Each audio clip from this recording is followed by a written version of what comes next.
आज एक बार पुनः हम सभी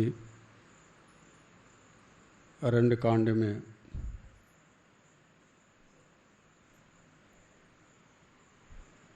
प्रवेश पाने हेतु, अवगाहन करने हेतु, आचमन करने हेतु, स्नान करने हेतु उपस्थित हुए हैं।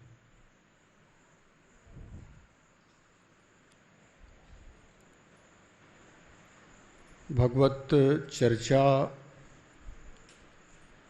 तो भगवत चर्चा है, कहीं से भी किसी भी रूप में सुनने को मिले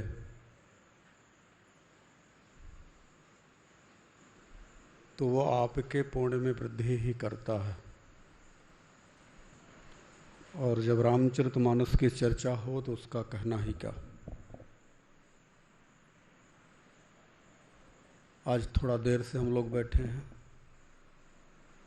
आइए हम सभी समय का सदुपयोग करते हुए भगवान के साथ जुड़े, तत्पश्चात राम कथा में प्रवेश करेंगे। श्री कृष्ण गोविंद हरे मुरारे, हे नाथ नारायण वासुदेव।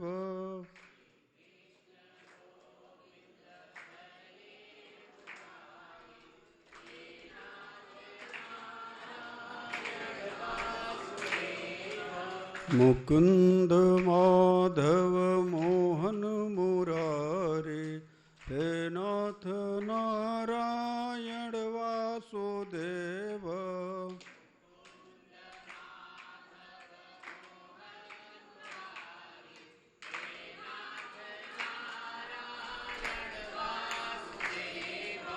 हे नाथ नारायण वासुदेव।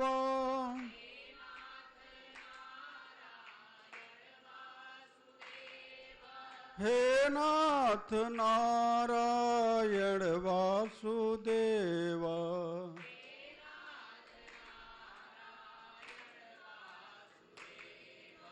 श्री कृष्ण गोविंद हरे मुरारे, हे नाथ नारायण वासुदेव।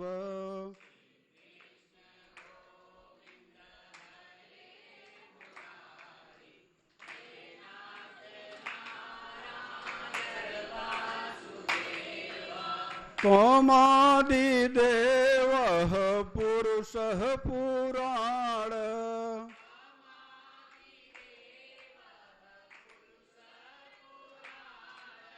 हे नाथ नारायण वासुदेव।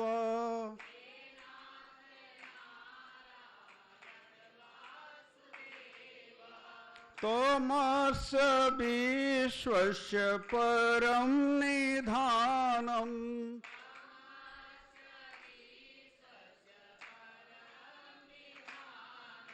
हे नाथ नारायण वासुदेव।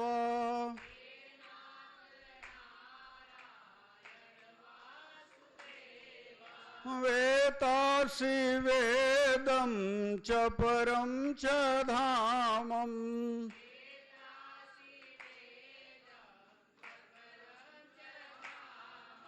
हे नाथ नारायण वासुदेव।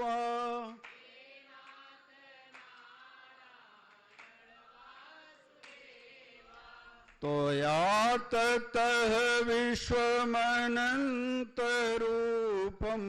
हे नाथ नारायण वासुदेव।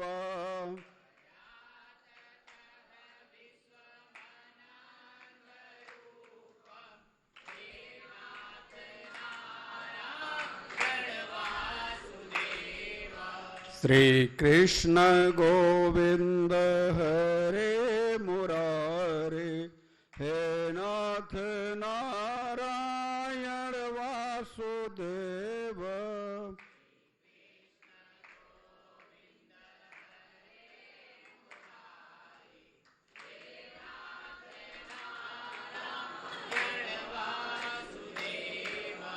हे नाथ नारायण वासुदेवा,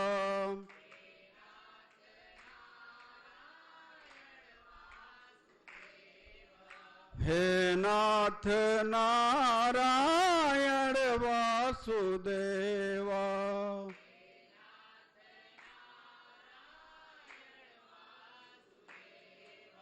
हे नाथ नारायण वासुदेवा।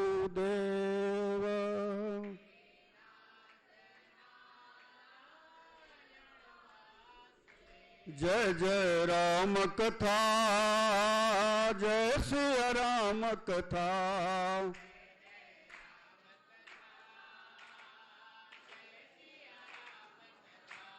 इसे श्रवण कर मिट जाती है, कथा श्रवण कर मिट जाती है, 100 जन्म जन्म की व्यथा। जय जय राम कथा, जय श्री राम कथा,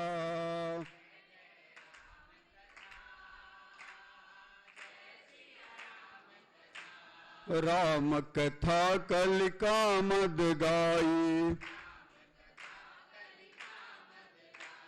सुजन सजीवन मोर सुहाई, बुध विश्राम सकल जन रंजनी, राम कथा कलिकलुष विभंजनी, तेरा परमार्थ बन जाए, मेरा परमार्थ बन जाए, सिर नारद के जथा। जय जय राम कथा, जय श्री राम कथा,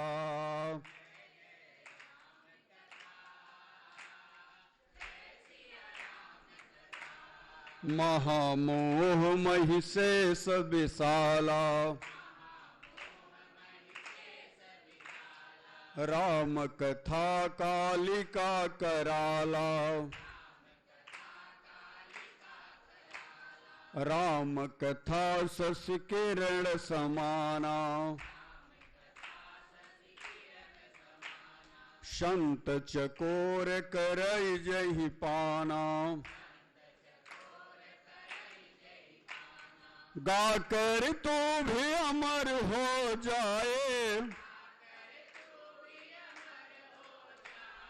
पाकर तू भी अमर हो जाए,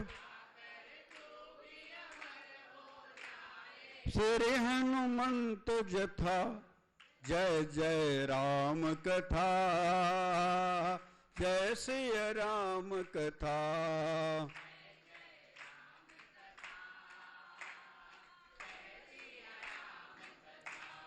राम कथा कल बिटप कुठारी,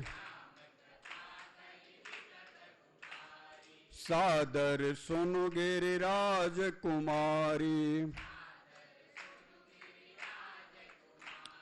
राम कथा सुंदर कर तारी, संशय विहंग उड़ावन हारी, तेरा सब संशय भागेगा, मेरा सब संशय भागेगा, माँ पार्वती के जथा।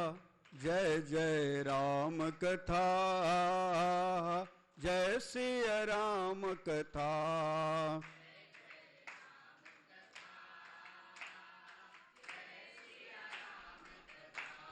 सुनहु तात जहि कारण आयो, सो सब भयउ दरस तहि पायो,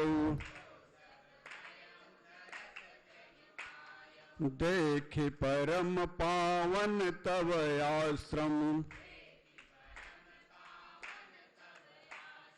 गयो मोह संशय नाना भ्रम। सादरता त सुनावऊ मोही,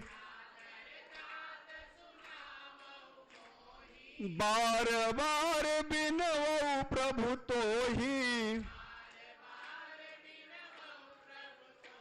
जय जय राम कथा, जय श्री राम कथा।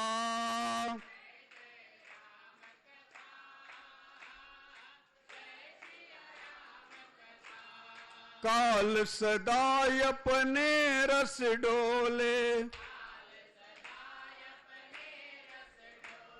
ना जाने कब सिर चढ़ी बोले। काल सदा अपने रस डोले, ना जाने कब सिर चढ़ी बोले। प्रभु का नाम जपो निस्वासर, हरि का नाम जपो निस्वासर। मिट जाएगी व्यथा, जय जय राम कथा, जय श्री राम कथा।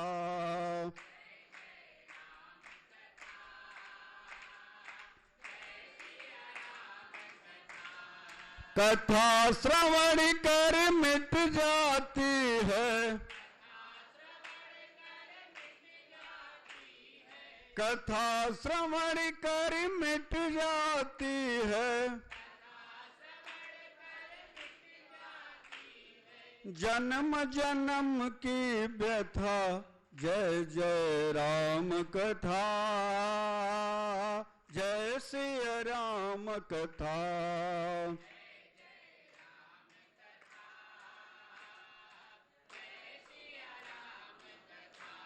जय श्री राम कथा, जय श्री राम कथा। बोलो अनंत कोटि ब्रह्मांड नायक परम तत्व परमात्मा की। सच्चिदानंद रूपाय विश्वोत्पत्त्यादि हेतवे तापत्रय विनाशाय श्री कृष्णाय वयं नमः। कृष्णाय वासुदेवाय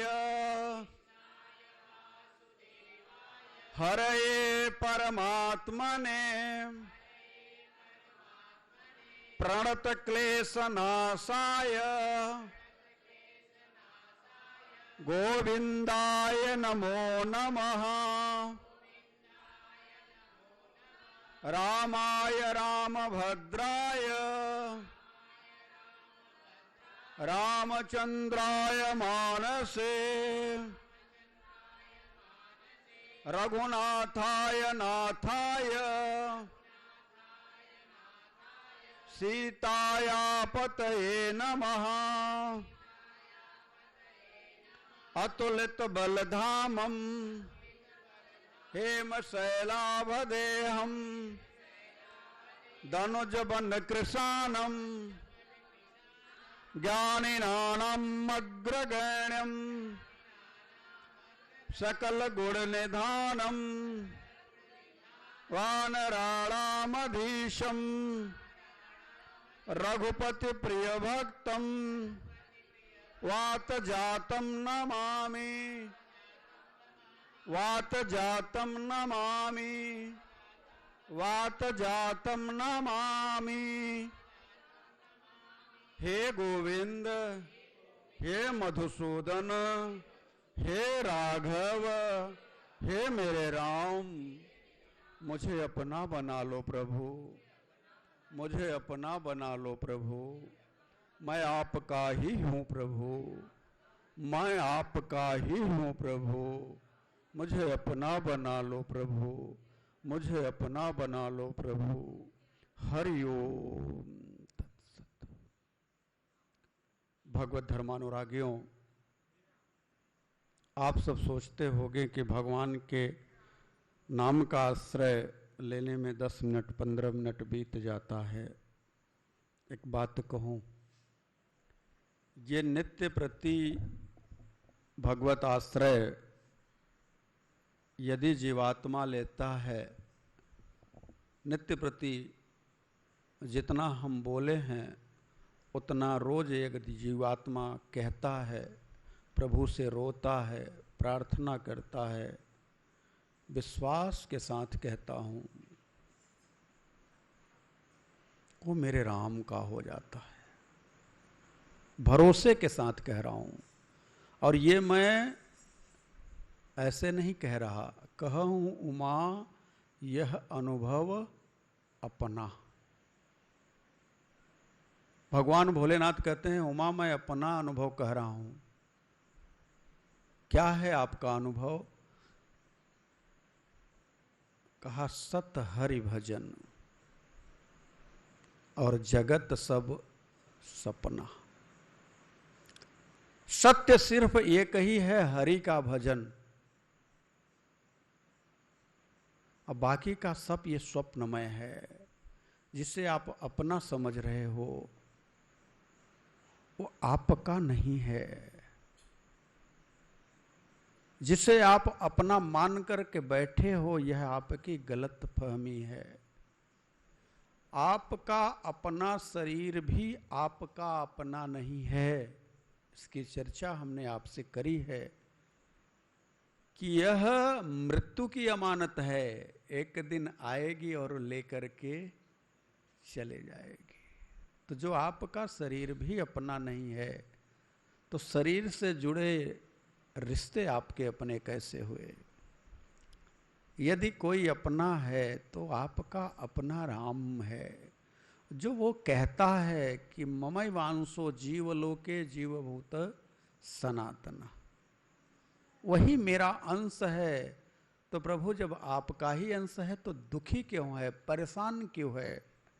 भगवान कहते हैं इसलिए दुखी है जो उसका है नहीं उसे अपना मान बैठा है, और मैं उसका हूं, मेरे लिए तर्क वितर्क करता है कि भगवान है कि नहीं है। जो उसका वास्तव में है उसे मानने के लिए तैयार नहीं, और जो उसका है नहीं उसी को मान करके बैठा है। इसी कारण से जीव दुखी है। उसके दुखी होने का बस एक ही कारण है। इसलिए यदि आप जैसे साधकों से कोई पूछे कि आपका कौन है, तो पल भर भी देर न लगाओ और कह दो मेरे तो गिरधर गोपाल, दूसरा ना कोई, एक ही है। पल भर में ये आपके मुख से ये शब्द निकल जाए। अगर आपसे पूछे आपका अपना कौन है, तो इसमें रंच मात्र की देरी अगर भई तो संदेह है, आपको बुद्धि अथवा मन से कहना पड़ रहा है। लेकिन यदि आपने रंच मात्र की देर नहीं करी तो यह संदेह समाप्त हो जाएगा और आपका हृदय बोल पड़ेगा कि मेरे तो गिरधर गोपाल। इस जगत में कोई अपना नहीं है। और यदि इस बात का प्रमाण चाहिए तो भगवान भोलेनाथ कहते हैं कि सत हरि भजन, हरि और उनका भजन ही सत्य है, और बाकी का जिसे हम अपना मान करके बैठे हैं वो सपना है, अपना नहीं है। पिछली कथा में हम सब एक ऐसे दिव्यात्मा के बारे में चर्चा कर रहे थे जो शरीर से तो अधम है, मांसाहारी है, मांस का भक्षण करता है, जीव को उपार्जन करने के लिए उसे मांस ही उसका मुख्य आहार है, गिद्धराज जटायु। लेकिन जब हरि के कार्य में उसे अपनी एक छोटी सी भूमिका निभाने की जरूरत आई तो उसने पल भर भी विचार नहीं किया, पल भर भी उसने विचार नहीं किया। जानता है कि रावण जैसा महारथी, धीर, धुरंधर, देवता, दैत्य, दानव जिससे थर थर कांपते हैं, मानस के सुंदरकांड में तो चौपाई आती है, कर जोरे सुर दिशिप विनीता, कर जोरे सुर दिशिप भ्रिकुटी बिलोकत सकल सभीता, भ्रिकुटी बिलोकत सकल। हाथ जोड़ करके देवी देवता उसके दरबार में खड़े हैं और उसकी आंख की तरफ देख रहे हैं। कहीं उसकी पुतली अगर टेढ़ी हो गई तो इनकी हालत खराब हो जाती है, कांपने लग जाते हैं। भ्रिकुट बिलोकत सकल सभीता, भय के मारे थर थर इनके पैर कांपने लगते हैं। वो रावण है। जटायु जानते हैं कि वो रावण है, लेकिन युद्ध भूमि में एक भगवान के कार्य में यह कभी भी विचार किया जाए कि यह कार्य भगवान का है और इसमें हम करेंगे तो हमारे प्राण की हानि हो सकती है, यदि जिसने भी विचार किया उसके जैसा अधम कोई हो ही नहीं सकता। इसलिए प्रभु कारज में, भगवान के कार्य में हनुमान जी स्वयं कहते हैं, प्रभु कारज लगी आप बधावा। अपने ही कार्य के लिए नहीं, प्रभु के कार्य के लिए। जो भी प्रभु के कार्य के लिए, वो तो स्वयं कहते हैं हनुमान जी महाराज रावण से कि मोहि न कछु बांधे कई लाजा। तुम्हारा बेटा बांध करके लाया है ना, तू सोच रहा है कि मैं शर्मिंदा हूं, मुझे तनिक भी शर्म नहीं है। क्यों शर्म नहीं है? कहा कि न चाहूं निज प्रभु कर काजा, मैं अपने प्रभु के कार्य के लिए बंध करके आया हूं और तुम्हारे बेटे में सामर्थ्य नहीं है कि मुझे बांध पाता। क्यों? बेटे में सामर्थ्य नहीं है? नहीं, मैंने तो जो इसने ब्रह्म फांस मेरे ऊपर फेंका, चलाया, मैंने ब्रह्मा जी का सम्मान करने के लिए अपने आप को बंधवा। जौन ब्रह्म सर मानव महिमा मिटई अपार। तो मैं ब्रह्मा जी की महिमा, उनका इज्जत, उनकी मर्यादा में कोई दाग धब्बा न लग जाए, इसलिए मैंने बंधना स्वीकार किया है। और नहीं रावण, तू नहीं जानता कि मैं किसका सेवक हूं। वह जो सूर असुर चराचर को खा जाता है, नाथ सकल जग काल कलेवा, जो काल का कलेवा है और काल हमारा प्रभु है। ये संसार अनंत कोटि ब्रह्मांड में जितने जड़चर, थलचर, नभचर जितने भी हैं वो काल के कलेवा हैं। एक न एक दिन उनकी बारी है।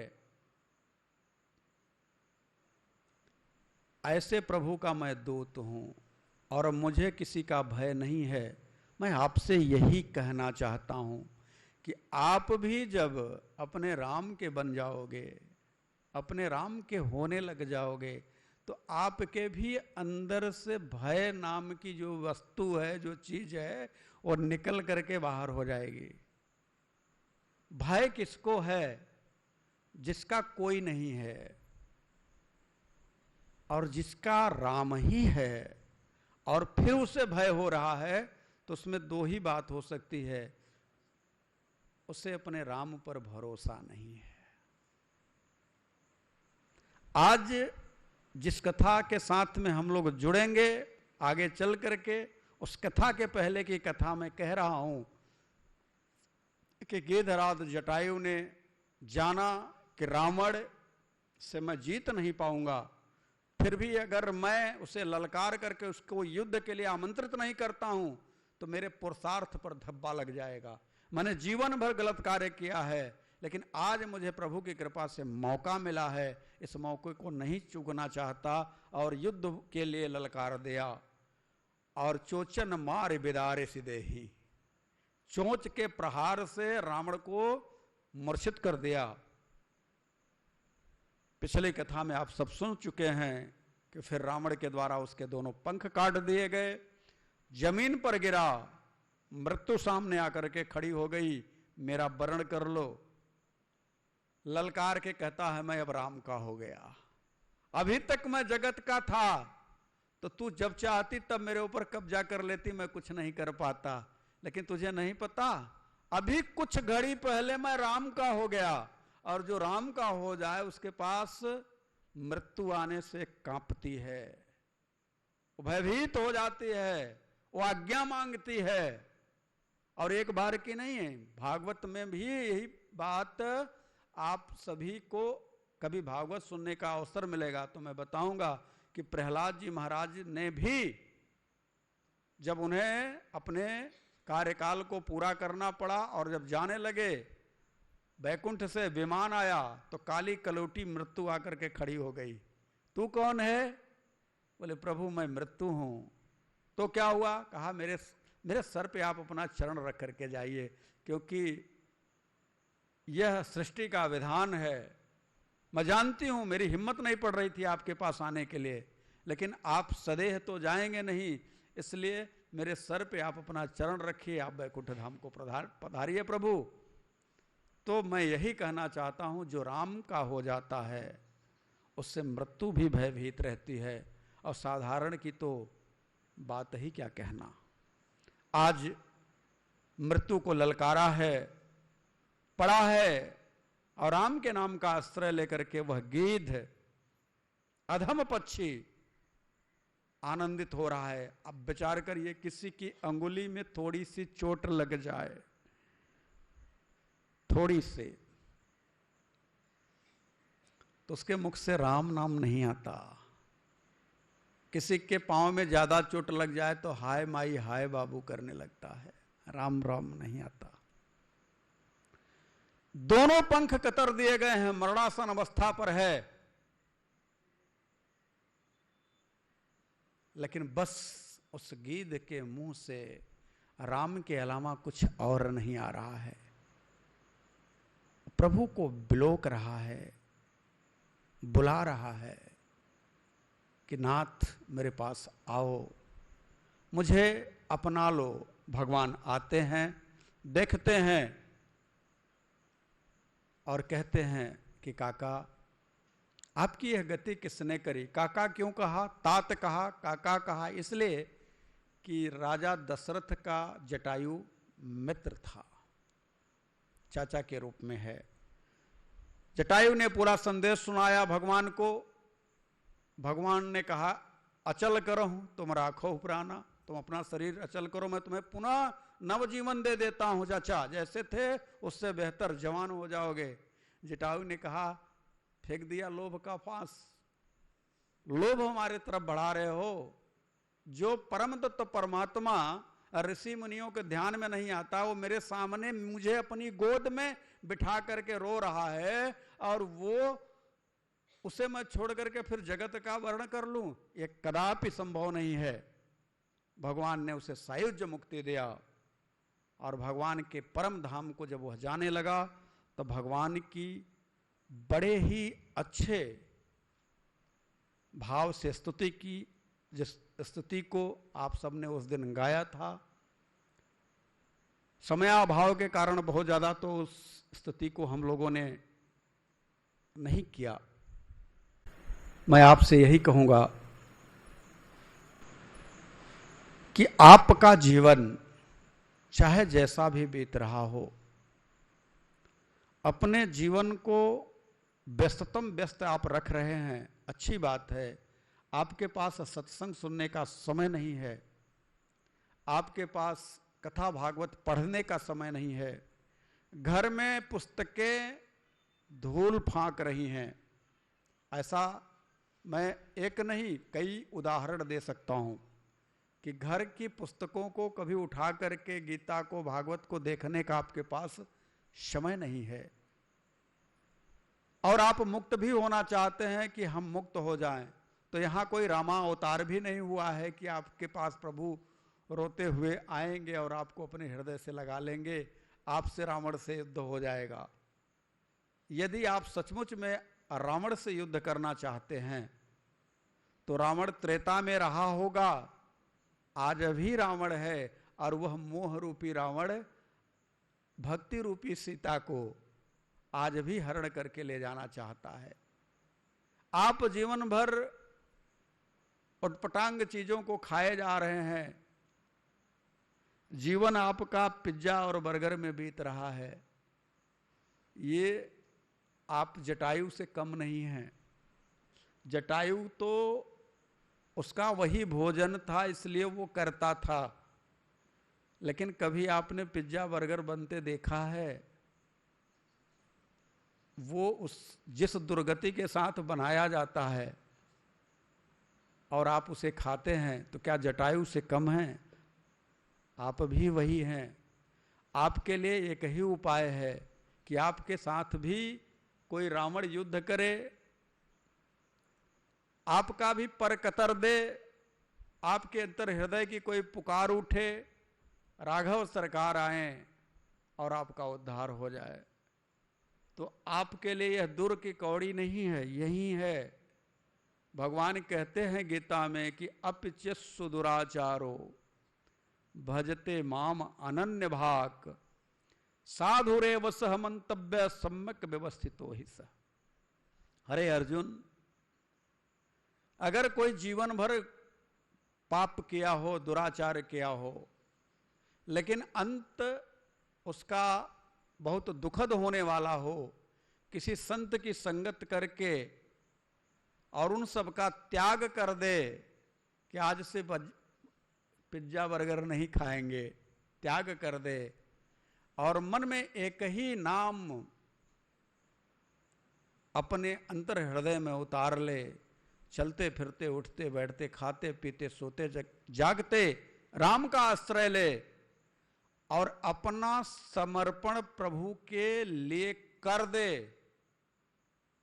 मन से ना करे, बुद्धि से भी ना करे, हृदय से करे और कहे नाथ अब मैं आपके शरण में हूं, आप मुझे जैसे चाहो, जिस तरह से चाहो, जिस भाव से चाहो, मैं आपका हूं। चाहे मुझे उबारो और चाहे मुझे डुबाओ।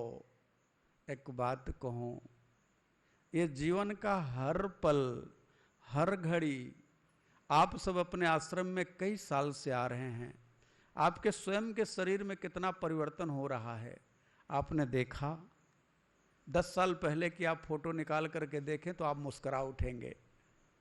10 साल बाद की फोटो आप देखिए, आपका शरीर इस तरह से परिवर्तनशील है और दिन प्रतिदिन आप भी एक एक कदम काल की ओर जा रहे हैं। जाना सभी को है, भयभीत होकर के, डर करके मृत्यु का वर्ण करना, यह आप जैसे सनातनी बंधुओं का काम नहीं है। आप जैसे सनातनियों का तो काम यह है कि हम अपने आप को प्रभु को सौंप दें। कोई संत कहता है, वो गाता है, हमने सुना था, चली जा रही है उम्र धीरे धीरे, चली जा रही है, चली जा रही है उमर धीरे धीरे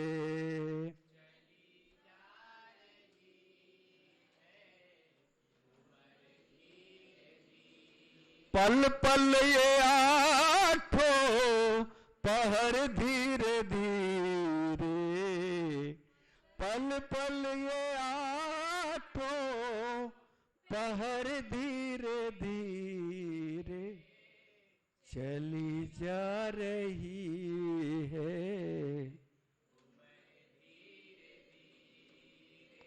चली जा रही है उमर धीरे धीरे।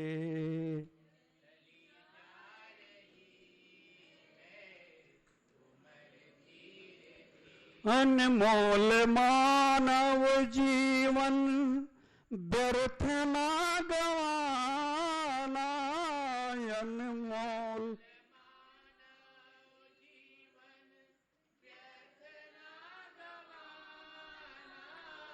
थोड़ा सा ध्यान अपने प्रभु में लगाना, थोड़ा सा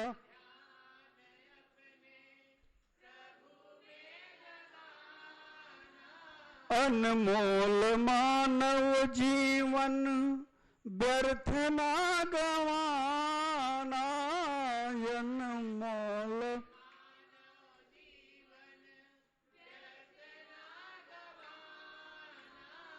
थोड़ा सा ध्यान अपने प्रभु में लगाना, थोड़ा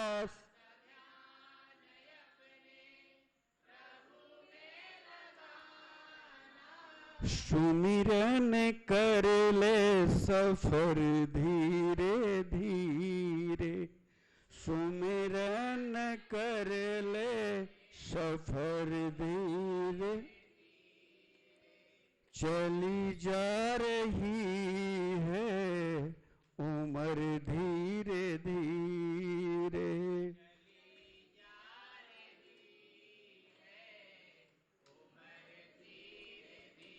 पल पल ये आठों पहर धीरे धीरे, पल पल ये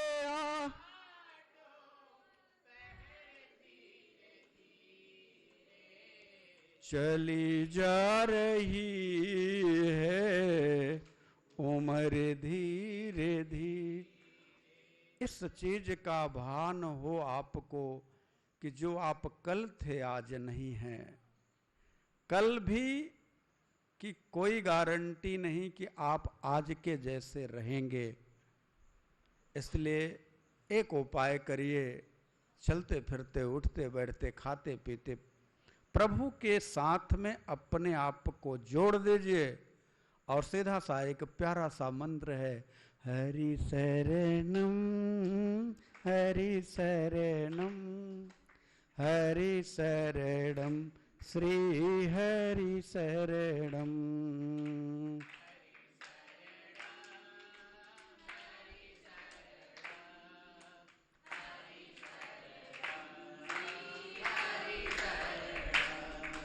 हरि शरणम हरि शरणम हरि शरणम श्री हरि शरणम।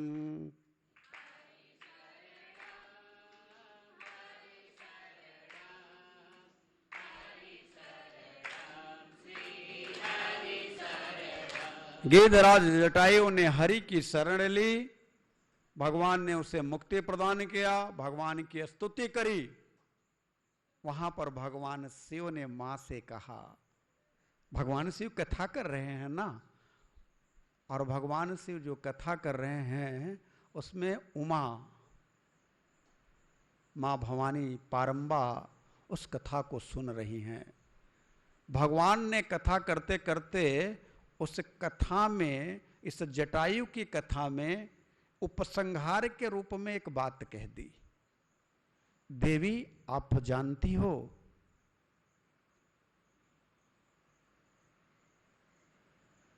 जटायु ने राम के कार्य के लिए ही अपने तन का त्याग किया है।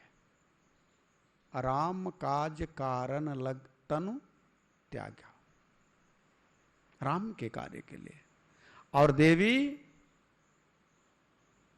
गीध है, अधम है, आमिष भोगी है, लेकिन उसे जो गति मिली है, जो बड़े बड़े सिद्ध मुनि योगियों को नहीं मिल पाती, वो गति मिली है। क्यों मिली है? क्योंकि मन से, तन से, सब तरह से वह राम का हो गया। और यही बात बार बार मैं भी कहता हूं कि मन क्रम वचन छाड़ी चतुराई। भगवान मां भवानी से कहते हैं, गीध यधम खगयामीस भोगी,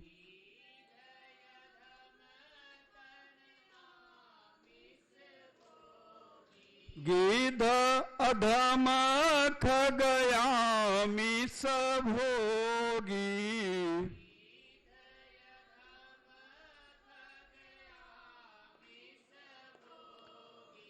गति दीन्ही जो जाचक जोगी, गति दीन्ही जो सुनहु माते लोग अभागी, सुनहु माते लोग अभागी, हरित जी होहि विषय अनुरागी, हरित जी होहि विषय अनुरागी।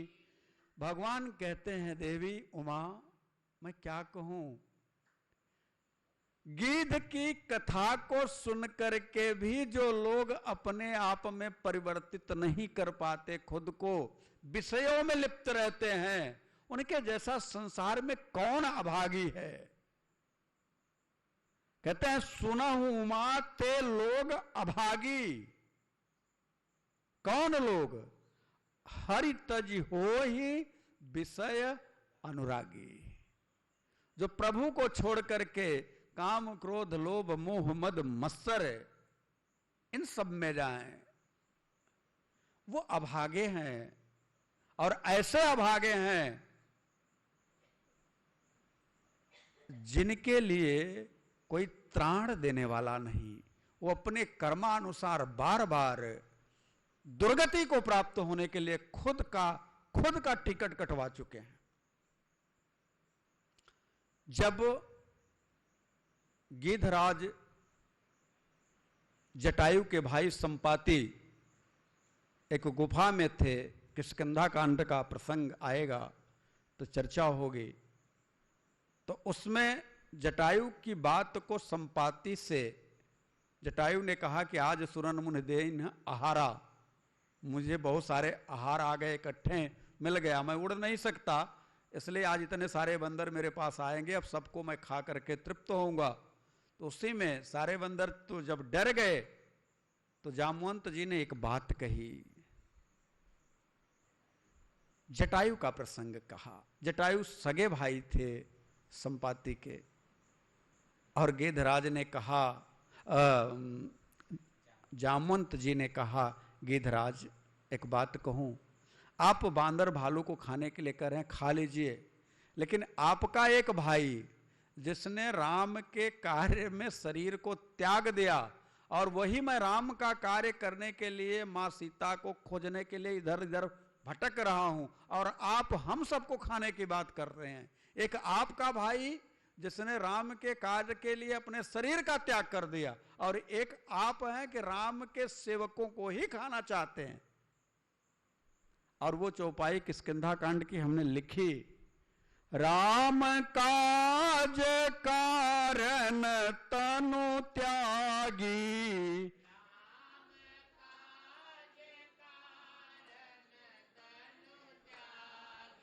हरिपुर गयऊ परम बड़ भागी, हरिपुर और गयऊ परम बड़ भाग। आपका भाई जो प्रभु के धाम को गया और आप यह क्या कर रहे हैं। मैं आपसे यही कहना चाहता हूं कि भगवान स्वयं भोलेनाथ ने कहा, देवी जो प्रभु के कार्य में अपने को शामिल न करके विषयों से प्रीति करता है वह अभागा, उसकी दुर्गति होनी तय है, इसमें कोई संदेह नहीं। भगवान ने जटायु को गति दी, भगवान आगे बढ़े। आगे बढ़े भगवान भैया लक्ष्मण के साथ में, तो रास्ते में एक राक्षस पड़ा और वह राक्षस कैसा राक्षस कि उसकी भुजाएं 4-4 कोस की, इतनी बड़ी भुजा वाला। उस राक्षस के बारे में थोड़ी सी चर्चा करूं। वास्तव में वह राक्षस हुआ कैसे। वह एक गंधर्व था। राक्षस जो कबंध है वह एक गंधर्व था, बड़ा सुंदर था, बहुत ही दिव्य था। एक बार दुर्वासा ऋषि उधर से आ रहे थे और इधर से ये जा रहा था। दुर्वासा ऋषि का शरीर देख करके, दुर्वासा ऋषि थोड़े काले कलूटे थे और वृद्ध हो चले थे, चमड़ी झूल गई थी। उनको देख करके ये व्यंग्यात्मक भाव से हंसने लगा। और दुर्वासा तो दुर्वासा, उन्होंने श्राप दे दिया कि जा तू राक्षस हो जा। अब श्राप दिया तो राक्षस हो गया। तो दुर्वासा से कहा कि हमने गलती करी, आपको देख करके हम हंस दिए, लेकिन इसका इतना बड़ा दंड यह उचित नहीं है। आप मुझे इस राक्षस योनि से बचने का भी कोई उपाय बताइए। आखिरकार हमसे गलती क्या हुई है। आपके क्रोध के कारण मेरा यह दुर्गति हो, तो आप मुझे बचने का भी उपाय बताइए। देखिए, जब संत किसी को श्राप देते हैं तो उसके पीछे निश्चित तौर से उसका कल्याण छिपा रहता है। आप जितना भी शास्त्रों में, पुराणों में उठा करके देख लें, जब भी संत ने किसी को भी श्रापित किया है तो उसका उद्धार भगवान के द्वारा ही हो गया है। आज दुर्वासा ऋषि ने कहा, चल ठीक है, तेरा उद्धार राम जी करेंगे, तो राम के द्वारा तेरा वध होगा, तेरा उद्धार हो जाएगा, परम गति को प्राप्त होगा। वह कबंध महान भयंकर राक्षस हुआ और उसने ब्रह्मा जी का तप करना शुरू किया। ब्रह्मा जी को उसने प्रसन्न कर लिया और प्रसन्न करने के बाद उसने वरदान बहुत सारे मांग लिए पुरुषार्थ का, और उसे दुर्वासा से वरदान था ही कि तुम्हें राम के हाथों मरोगे। तो उसे यह भी तय हो गया कि हमको कोई राम के अलावा मार नहीं सकता। उसने इंद्र पर ही चढ़ाई कर दी। था इंद्र का ही चेला।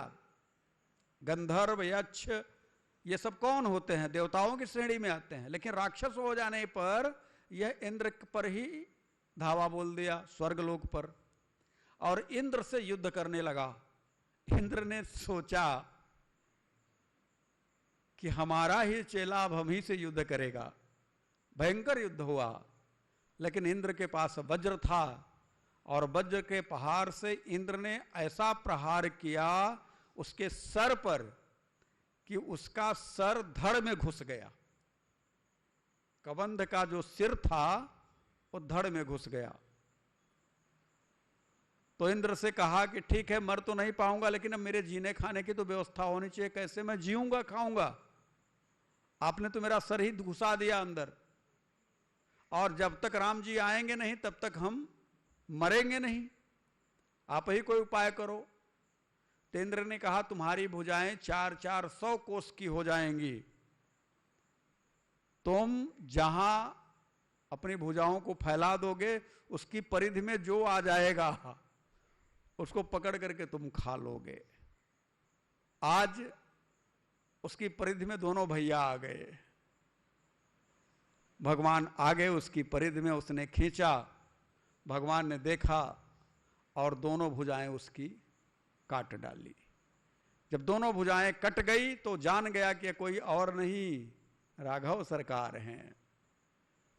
उसने कहा, प्रभु मेरी दुर्गति श्राप के कारण हुई है, आज आप आए हैं और आपके कृपा से मैं मुक्त हो रहा हूं, आपका बहुत बहुत धन्यवाद। तो भगवान राम ने वहां पे कुछ बातें कही हैं।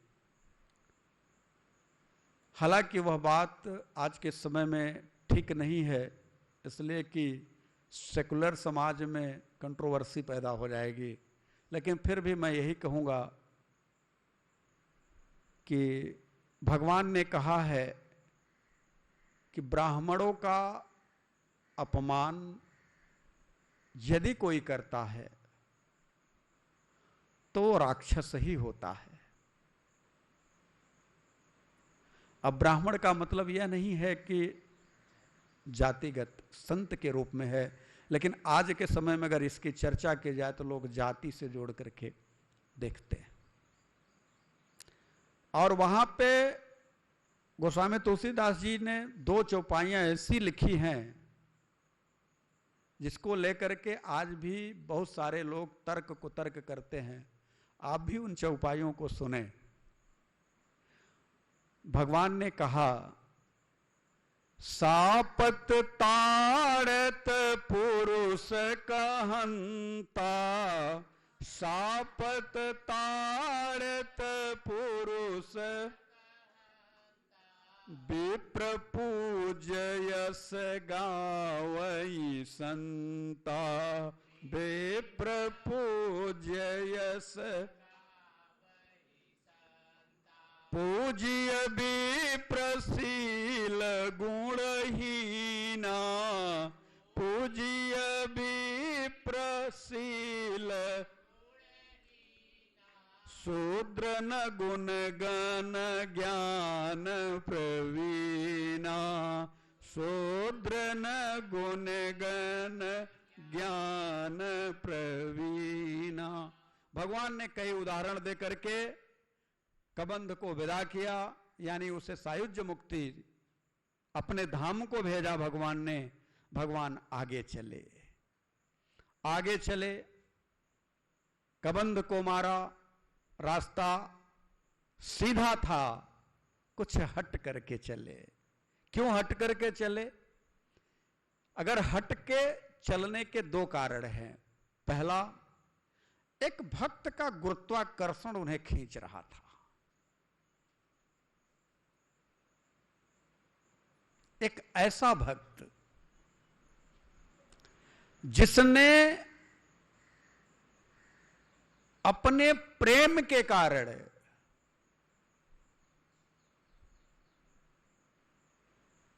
राम को अपनी ओर चुंबकत्व शक्ति के द्वारा खींच लिया। प्रेम के विवश होकर के राम को थोड़ा रास्ता बदलना पड़ा। और वो भक्त है कौन? मां सबरी।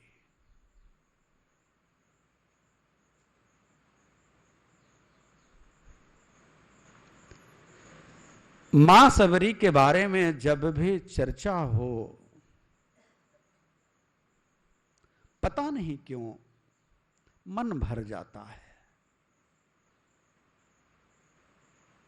मैं तो कहूं कि मैं मां सबरी की चर्चा करने में सक्षम ही नहीं हूं, क्योंकि आंखों में रुकते नहीं, जो आंसू निकल आते हैं।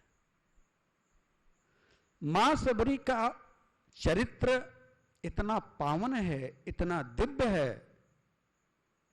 ऐसी भक्ति तीनों लोक में न किसी ने अभी तक किया है, और ना ही मुझे लगता है कि कोई कर पाएगा।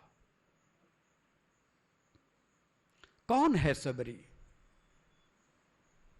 देखिए, यह चर्चा मैं इसलिए आप सबको विस्तार में करना चाहता हूं कि जो साधक सबरी का प्रसंग अपने जीवन में उतार लेता है वह फिर जीवन और मरण के फांस से मुक्त हो जाता है।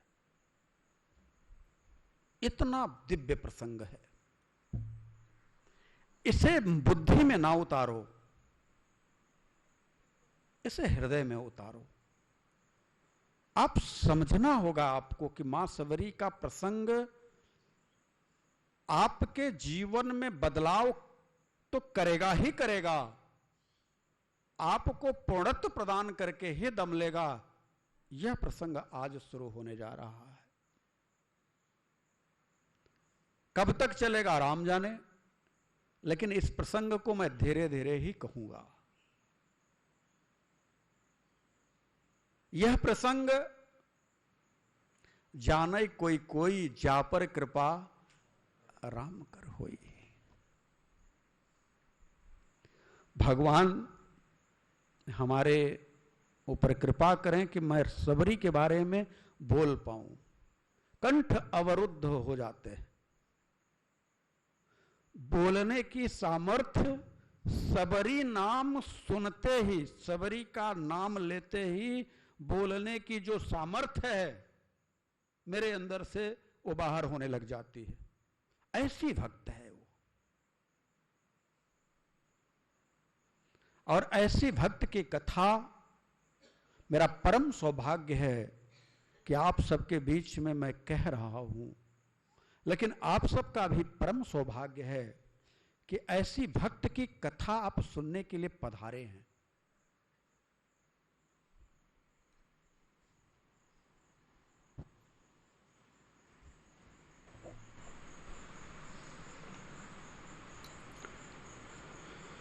माता सबरी का जीवन वृत्तांत आप सबने कहीं न कहीं किसी न किसी रूप में सुना होगा, लेकिन मैं कुछ पिछली बातों को लेकर के चलना चाहता हूं। माता सबरी पूर्व जन्म में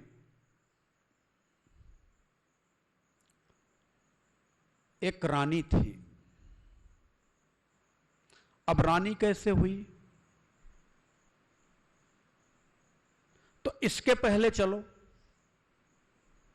तो इसके पहले जब चलोगे पूर्व जन्म के भी पूर्व जन्म में, तो आप देखोगे कि जो साधक भगवान की चर्चा में, लीला में अपने आप को जोड़ते हैं, सत्संग में अपने आप को जोड़ते हैं, तो निश्चित तौर से उनका यदि मोक्ष नहीं हो पाता तो उनका कल्याण अवश्य होता है। किस रूप में होता है? वो जहां से शरीर छूटता है, अपने पूर्ण कर्म के प्रभाव से उससे ऊपर की स्थिति में उनको शरीर पुनः प्राप्त होता है। अर्जुन ने इस बात को गीता के 6ठे अध्याय में, इसलिए मैंने श्रीमद् भगवत गीता को भी सामने रखा, भगवान ने अर्जुन को बताया। अर्जुन ने प्रश्न किया कि प्रभु, यदि कोई भगवत भजन करना शुरू करे, आपके नाम का आश्रय ले, आपकी कृपा में जीना शुरू करे और शरीर छूट जाए, तो उसकी क्या गति है? वो मुक्त तो हो नहीं पाया, तो उसकी गति क्या होगी? भगवान से अर्जुन ने पूछा, और भगवान कहते हैं, अर्जुन, प्राप्य पूर्ण कृताम लोकानुस्थित्वा शाश्वती समा शुचीनाम श्रीमताम गेहे योगो भ्रष्टो भी जायते। यदि साधन पथ से साधन पथ छूट जाए, यानी भ्रष्ट होना मतलब पतित होना नहीं, छूट जाए, यानी साधन पथ जो चल रहा है, क्या साधन पथ आप सबका चल रहा है? आप चलते फिरते, उठते बैठते, खाते पीते, सोते जागते, नहाते धोते राम बोलते हैं, ये साधन पथ है। मन में जब आता है तो हरि शरणम हरि शरणम हरि शरणम श्री हरि शरणम करते हैं, साधन पथ की जो व्यवस्था है, जैसे आप अपने सांसारिक जीवन को LIC लाइफ के सिक्योरिटी के लिए, या जैसे कि LIC ऑफ इंडिया से आप बीमा करवाते हैं अपना, तो बीमा क्यों कराते हैं कि ये पैसा इकट्ठा होगा तो मैं कोई कार्य कर लूंगा, बड़ा कार्य कर लूंगा, ऐसा ही कुछ करते हैं, धन संग्रह करते हैं। उसी प्रकार से इस शरीर के लिए जो आप LIC कराते हैं, तो आपको यहां के सुख सुविधाएं मिले तो आप LIC करा लेते हैं, लेकिन कभी आपने सोचा कि वहां की जो सुख सुविधा है वो कैसे प्राप्त हो, तो उसके लिए भी आपको LIC कराने की जरूरत है। उसके लिए भी, वहां के लिए। अच्छा, यहां के LIC का प्रीमियम ज्यादा कम हो सकता है, लेकिन वहां के LIC का प्रीमियम मात्र 6 ठो है। अगर 6 प्रीमियम आप भर दें, पक्का है आपके लिए वहां पर दिव्य मकान मिलेगा रहने के लिए। 6 प्रीमियम भरना है। जानना चाहते हैं प्रीमियम भरने के लिए क्या क्या करना होगा? पहला प्रीमियम है कि नित्य प्रति चलते फिरते, उठते बैठते, खाते पीते, सोते जागते, नहाते धोते प्रभु के नाम का आश्रय ले लो, हरि सुमिरन करो नित्य, कोई ऐसा दिन न बीते। पहला प्रीमियम भर लेंगे आप लोग? संदेह है? पहला प्रीमियम भरा जाएगा। दूसरा प्रीमियम है नित्य सत्संग करो। यह थोड़ा कठिन वाला प्रीमियम है, ऐसा नहीं है। सत्संग करने की 2 विधा है। कोई सामने वाले को सुनाओ, यदि सामने वाला नहीं सुनने वाला कोई है तो खुद को सुनाओ। जो सत्संग हुआ है, यदि सामने वाला कोई पूछे कि आज आप अपने आश्रम में गए थे, कौन सा सत्संग हुआ, तो आप तब तो भगवान की कृपा मान लो कि सामने वाले को सुनाऊंगा। यदि कोई नहीं मिला तो वो जो आज की चर्चा हुई उसे स्वयं कल आप बैठ करके खुद को सुनाओ, सत्संग करो। ये दूसरा प्रीमियम है। तीसरा प्रीमियम है कि यथासंभव इस शरीर से सेवा करो, चाहे माता पिता की सेवा हो, गुरु की सेवा हो, श्रेष्ठ जनों की सेवा हो, किसी दीन दुखी की सेवा हो, अस्पताल में सेवा करनी पड़े, या जो भी है, कोई सेवा का कार्य करो, किसी भी जीव की सेवा कर दो। नियम बना लो कि कोई न कोई सेवा करनी है मुझे। सेवा में जैसे यह नहीं है कि आप धन से ही सेवा करो। आप कहीं चिड़िया हैं तो उनको दाने पवाने का सेवा कर दो, ये तो कर ही सकते हो। चींटियां हैं, उनको आटा डालने का सेवा कर दो, जो आपसे हो पाता है। कोई गऊ है, उसको एक रोटी पवाने का सेवा कर दो, यह भी एक प्रकार का सेवा है। और मुझे लगता है यह भी प्रीमियम आप तीसरा वाला भी भरते ही होंगे या भर लेंगे। चौथा प्रीमियम है स्वाध्याय करो। स्वाध्याय का मतलब है कि दूसरे की समीक्षा करना बंद करके स्वयं की समीक्षा करो, यानी दूसरे का दोष देखना बंद करके स्वयं के दोष को देखो। हमसे गलती कहां हुई, अब हमसे गलती कहां हो रही है। अगर गलती हुई तो प्रभु से प्रार्थना करो, हे नाथ हमसे गलती हुई है, अब ना हो। नित्य प्रति अपनी कमी को देखो, अपनी बुराइयों को खोजो। दूसरे की बुराई खोजने की जरूरत नहीं है। खुद की बुराई को खोजो। कबीरदास जी भी कहते हैं कि बुरा जो खोजन मैं चला, बुरा न मिलिया कोय, जो दिल खोजा आपना, मुझसे बुरा न कोय।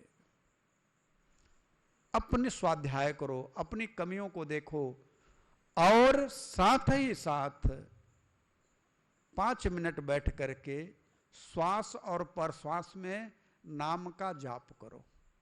इसे भी स्वाध्याय कहते हैं।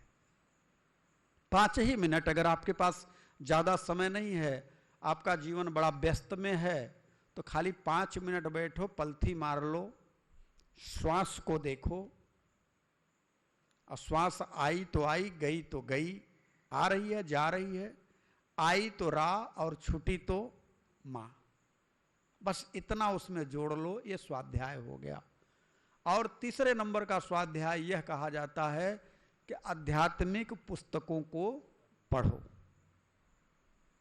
ठीक, लेकिन मैंने सबसे उत्तम कोटि का स्वाध्याय आपको बताया, और वह है स्वयं की आत्मसमीक्षा करो और नाम को अपने श्वास पर श्वास में। गीता के 4थे अध्याय में भगवान कहते हैं कि अपाने जिहोति प्राणम, प्राणापाने तथा परे, प्राणापान गतिरुद्ध्वा, प्राणायाम परायणा। ये चौथा है। और 5वां प्रीमियम थोड़ा कठिन है, और वह यह है कि जो मिला है उसी में संतोष करो। जो भी मिला उसमें संतोष करो। वो आपके हक का था, आपको मिला, दूसरे का देख करके दुखी होने की जरूरत नहीं है। राम जी ने आपके लिए वो विधान बनाया है, आपके कर्म के अनुसार। आधी मिली आधी ही रोटी में संतोष करो, निश्चित तौर से आपका कल्याण होगा, निश्चित तौर से प्रभु की कृपा होगी। अगर प्रभु ने आधी रोटी देने के लिए आपको चुना है आज, तो वो भी आपसे चाहते हैं कि ये अपना बीमा वाला प्रीमियम भर दे, परेशान ना हो। और 6वां, समर्पण करो। किसको? अपने आप को प्रभु को सौंप दो। ये 6 प्रीमियम है। समर्पण करने का मूल मंत्र हमने बता दिया। आप सोचते होगे खाली गाते हो, लेकिन सत्य यह है कि यही समर्पण है। हरि शरणम हरि शरणम हरि शरणम श्री हरि शरणम।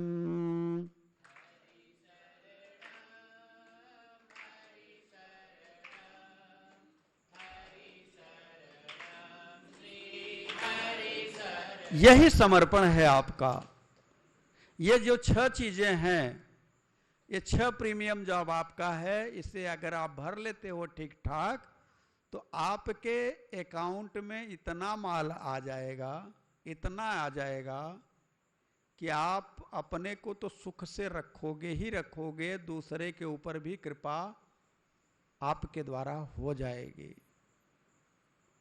माता सबरी पूर्व जन्म में एक भगवत भक्त रही हैं।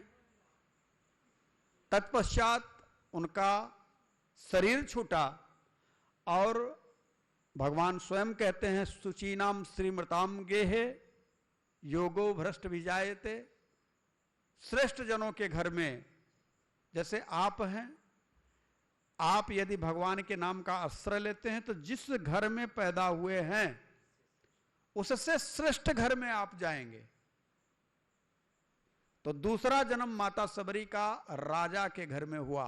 राजकुमारी हुई, विवाह करके रानी बनी, और भक्ति का जो एक स्रोत है वो निरंतर चलता रहेगा। मैं बार बार इस बात को दोहराता रहता हूं कि नेहा भी क्रम नासुस्ति प्रत्यवायु न विद्यते स्वल्पमभ्यस्य धर्मस्य त्रायते महतो भयात्।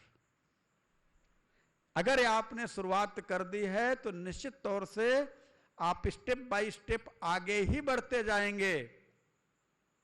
आपके पूर्ण कर्म ही यहां लेकर के आए हैं, पिछले जन्म के पुण्य कर्म थे इसलिए आप यहां तक आए। अब भजन करते करते शरीर छूटेगा तो इससे और बढ़िया शुचीनाम श्रीमृताम गृहे योगो भ्रष्ट विजायते। भगवान का घोषणा है कि अगर जो मेरे पथ में चलने वाला पथिक है, शरीर छूट भी गया, श्वास टूट गई, मुक्त नहीं हो पाया, तो उससे और ऊंचे स्थान पर वह जाएगा, अच्छे परिवार में जाएगा, और जहां से भजन छूटा है वहीं से भजन पुनः शुरू हो जाएगा। माता सबरी एक रानी के रूप में है, अपने पतिदेव के द्वारा, चूंकि रानी है, राजा जी रानी के साथ में, अपने सैनिकों के साथ में संगम प्रयाग में त्रिवेणी पर आए हैं। राजा हैं, उन्हें यथोचित स्थान राजमहल की तरह दिया गया है, उसमें है। रानी के लिए नौकर चाकर लगे हैं, राजा हैं। रानी खिड़की से देखने लगी कि कोई थोड़ी सी दूरी पर 5-6 की संख्या में कुछ संत आपस में भगवत चर्चा कर रहे थे। तो भगवत चर्चा जब संत करें तो निश्चित तौर से सुनाई देता है थोड़ा बहुत, तो जो भागवत रसिक है उससे रहा नहीं जाता, वो सोचता है कि हम चले जाएं, हम भी चले जाएं, और जाने के बाद थोड़ा सा तो सुन लें कि क्या चर्चा हो रही है। वहां पे बहुत सारे संत हवन कर रहे थे, तो इनका जो पूर्व जन्म में रानी थी, तिनका नाम था परमहिषी। ये ऐसी देवी थी कि राजा के अधीन तो थी, लेकिन भगवत भजन में इनका मन हमेशा लगा रहता। तो राजा से अनुमति मांगी कि मैं संतों के बीच में जाना चाहती हूं और वहां पे जो सत्संग हो रहा सुनना चाहती हैं, आप हमें अनुमति दीजिए। राजा ने कहा, हमारा प्रोटोकॉल है, हम साधारण लोगों के बीच में नहीं जा सकते, हम राजा हैं, हम तो जा सकते हैं, तुम मेरी धर्मपत्नी हो, तुम नहीं जा सकती हो, और यह उचित नहीं हुए। रानी को बड़ा ग्लानि हुई, किस शरीर को लेकर के मैं क्या करूंगी, जिस शरीर से संतों का न तो दर्शन हो सके, न भगवत भजन सुनने को मिल सके, न स्वतंत्रता हो, तो रानी बनकर के मैं करूंगी ही क्या। और रात में 12 बजे के बाद अंधेरे में महल से उतर करके रानी त्रिवेणी के पास में गई और माँ गंगा से प्रार्थना करने लगी, हे माँ, मुझे आप अपनी गोद में ले लो, क्योंकि मैं सत्संग के बिना नहीं रह सकती, संतों के बिना नहीं रह सकती, भगवान के बिना नहीं रह सकती। मुझे राजपाट नहीं चाहिए, मुझे ऐसो आराम ऐश्वर्य नहीं चाहिए, मुझे तो मेरा आराम चाहिए। और माँ, मैं आपसे कहना चाहती हूं कि मैं अपने शरीर का यहीं पे त्याग कर रही हूं, और आपसे मेरी विनती है, मेरी प्रार्थना है कि इस बार जब मैं जन्मूं तो मुझे किसी राजा के घर में नहीं, सबसे निचले स्तर के घर में भेजना, जहां पे इस तरह के कोई प्रोटोकॉल ना हो, एक साधारण परिवार में हमें भेजना। और ऐसा कहकर के जल समाधि ले लिया। वही रानी जल समाधि ली तो दूसरे जन्म में एक भील के यहाँ, एक कोल के यहाँ, एक छोटी कास्ट वाले के यहाँ, एक कबीले वाले के यहाँ जन्म लिया, जो थे भीलनी के पिता, जो भील थे, तो उनका नाम अज था, और अपनी इस बिटिया का नाम उन्होंने, चूंकि यह बिटिया देखने में, अच्छा एक बात और बता दूं कि वहां पे मां ने एक वरदान मांगा था कि मैं इतनी सुंदर हूं इसलिए मैं रानी बनी, इस बार मुझे कुरूप बना करके भेजना, मुझे बहुत सुंदर नहीं बनाना, क्योंकि यदि मैं सुंदर रहूंगी तो पता नहीं फिर कोई मेरा वर्ण करके ले जाए, फिर हम भगवत चर्चा और भगवत भजन से दूर हो जाएंगे। मुझे ऐसे परिवार में भेजना, सुंदर नहीं बनाना, मुझे शरीर से कोई लेना देना नहीं है। और आज सबरी आई हैं तो एक भील के घर में सबर जाति में उत्पन्न हुई हैं, इसलिए उनका नाम पहला जो घर का नाम पड़ा वो भ्रमड़ा था, श्रमड़ा, श्रमड़ा, समड़ा था, लेकिन सबर जाति में थी इसलिए सबरी भी उनका नाम रहा। पिता का नाम अज था, कबीले के सरदार थे, जो राजा थे अपने समय के। भाई कितना भी है तो पुण्य का ह्रास होगा, लेकिन मांगा भी तो एक राजा की ही बेटी हुई, मतलब कबीले के सरदार हुई।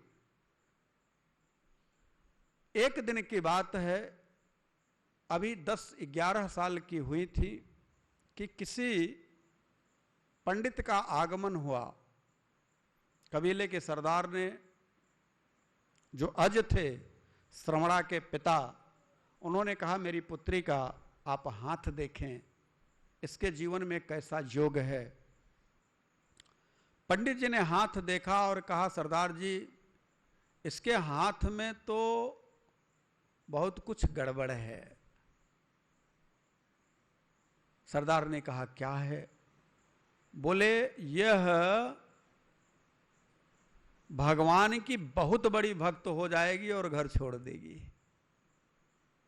अब सरदार जी की एक ही बेटी, बड़ी प्यारी, सरदार जी को तो प्राण सूख गए कि यदि यह घर छोड़ देगी और संत बन जाएगी तो मेरी बेटी मेरे से दूर हो जाएगी और ये अच्छा नहीं है। आनन फानन में सबरी के पिता, श्रमणा के पिता अज ने विवाह के लिए सोच लिया कि जब मैं इसका विवाह कर दूंगा तो कम से कम अपने परिवार में अपने पति के साथ हो जाएगी, तो सन्यासी का जीवन नहीं जिएगी, घर से नहीं भागेगी, परिवार के साथ रहेगी। ऐसा विचार करके उन्होंने शादी तय कर दी। शादी 2-4 दिन रह गया, श्रमणा को पता नहीं। एक दिन मां सबरी के बाल संवार रही थी, अपनी बेटी के बाल संवार रही थी और बहुत सारे पशु पक्षी को पकड़ करके, सरदार थे, अपने लोगों से कह करके बहुत सारे पशु पक्षी को एक बाड़े में कैद करवा दिया था अज ने। क्यों? क्योंकि जब विवाह होगा तो इनकी बलि की जाएगी और यहीं से जो भोज्य पदार्थ बनेगा वो आने वाले बारातियों का स्वागत होगा। क्योंकि कबीले के सरदार थे इसलिए बहुत सारी मात्रा में पशु पक्षियों को उन्होंने कैद करवा लिया। मां बाल संवार रही है। सबरी ने पूछा, मां मैं बाड़े में देख रही हूं हजारों की संख्या में पशु पक्षी कैद हैं, क्या बात है, क्यों इनको कैद करके रखा गया है?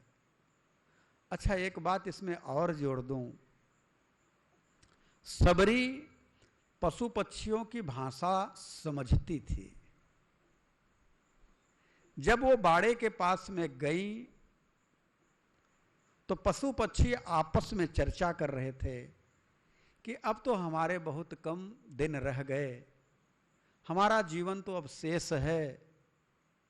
इस कबीले के सरदार ने अपनी बेटी के विवाह के लिए हम सबको मारने के लिए यहाँ जमा करवा दिया है। अब हमारा कौन मालिक है? हमारा जीवन तो अब समाप्त होने वाला है। जब सबरी ने यह बात सुना और मां से प्रश्न किया, मां के द्वारा भी वही बात पुष्ट हुई, तो सबरी ने विचार किया कि मेरे विवाह के कारण इतने सारे पशु पक्षियों की हत्या हो और उसका कारण मैं बनूं।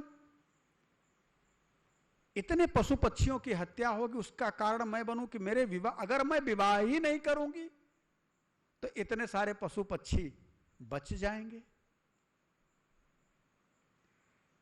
तो सबरी ने निर्णय लिया, श्रवणा ने निर्णय लिया कि अर्धरात्रि में मैं इन सबको आजाद कर दूंगी, इनके बंधन खोल दूंगी, जो होगा देखा जाएगा। और श्रवणा ने अर्धरात्रि में जाकर के 11 साल की बच्ची बाड़े का दरवाजा खोल करके सारे पशु पक्षियों को बंधन मुक्त कर दिया।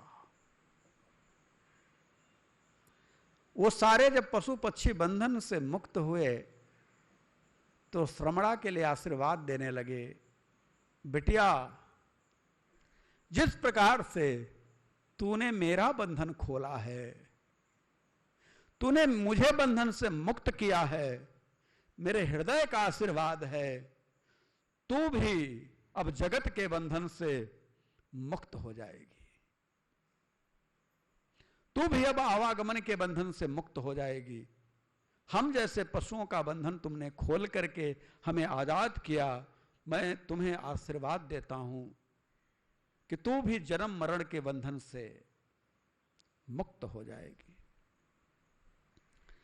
बाड़े से सारे पशु पक्षी जब निकल गए, सबरी ने सोचा कि यदि कोई मुझे देख लेगा तो बहुत मार पड़ेगी और हो सकता है कि पुनः मेरे विवाह के लिए फिर पशु पक्षियों को इकट्ठा किया जाए, तो मैं ही यदि यहां न रहूं तो ये न मेरा विवाह होगा और न ही पशु पक्षियों की हत्या होगी, न रहेगा बांस न बजेगी बांसुरी। और श्रमणा अर्धरात्रि में ही घर छोड़ करके कोसों दूर हाँफते हाँफते, न उसे किसी भी प्रकार का डर है न भय है, रात्रि का समय है और भागी जा रही है। भागते भागते भागते भागते ऐसा कहा जाता है कि कोसों दूर निकल गई और वहां दिन में जंगल में छिपी रही। और जब रात्रि हो तो कुछ दूरी पर कुछ संतों के आश्रम थे, तो सोचने लगी कि यदि मैं आश्रम में जाती हूं तो मैं तो पहले बच्ची हूं और दूसरा मैं अधम जाति से हूं, तीसरा मैं स्त्री हूं, कोई मुझे स्वीकार नहीं करेगा। और यदि मुझे कोई स्वीकार नहीं करेगा तो मैं तो कबीले की सरदार की बेटी हूं, भीलनी हूं। कंदमूल फल खाना मेरे जीवन में हमारा वही भोजन है, कहीं न कहीं से मैं उपक्रम करके कर लूंगी, मैं अपना जीवन चला लूंगी, लेकिन संत की सेवा मुझसे नहीं बन पाएगी, ऐसा वह विचार करने लगी। एक दिन हिम्मत करके वह एक आश्रम में गई रात्रि में, और वहां झाड़ू बुहार करके उसने एक वृक्ष पर चढ़ करके पहले देखा रात्रि में कि संत लोग कब आराम करते हैं, तो देखा कि 10 बजे तक दूसरी पहर में, शाम के दूसरी पहर में संत लोग आराम करने जाते हैं। तो वृक्षों से लकड़ियां तोड़ करके उस समिधा के लिए 3-4 आश्रम थे, सभी आश्रमों पर रखाती और सभी आश्रमों को झाड़ू बुहार करके चली जाती। और फिर सुबह होते होते किसी वृक्ष के, बड़े वृक्ष के 2 शाखाएं लगी थी, उसमें अपने कपड़े को फंसा करके उसी पर लटक करके वो नींद ले लेती। रात्रि में जागती और दिन में थोड़ा सा सो लेती। और उसके जीवन का यह नित्य कार्य बन गया। संत लोग विचार करने लगे, कौन है जो हमारे आश्रम का झाड़ू बुहार करके और संध्या के लिए लकड़ी रख करके चला जाता है? कौन है वो?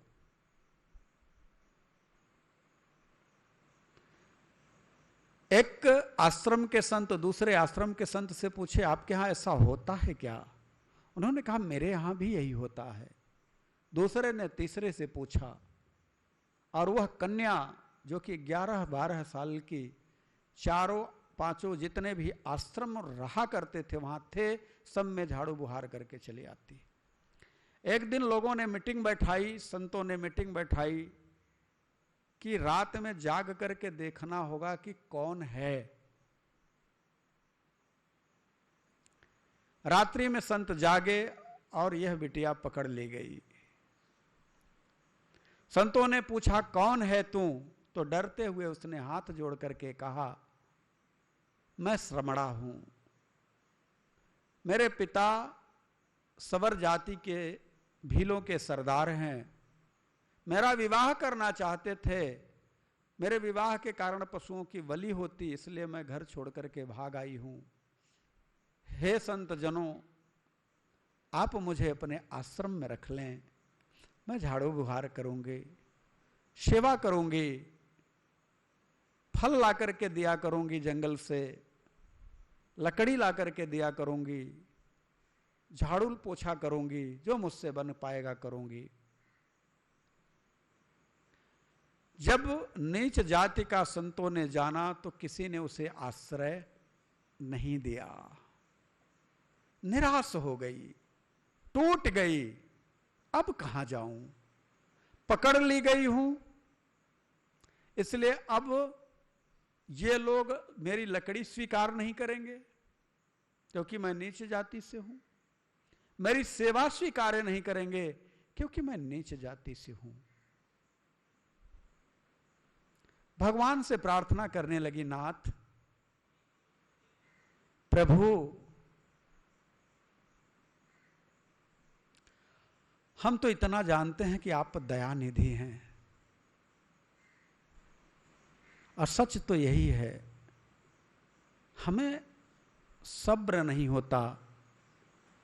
हम जल्दी से निर्णय लेने लगते हैं, जबकि हमारे नाथ का नाम एक दयानिधि भी है। और भक्त लोग गाते भी हैं, यदि नाथ का नाम दयानिधि है तो दया भी करेंगे कभी न कभी। यदि नाथ का नाम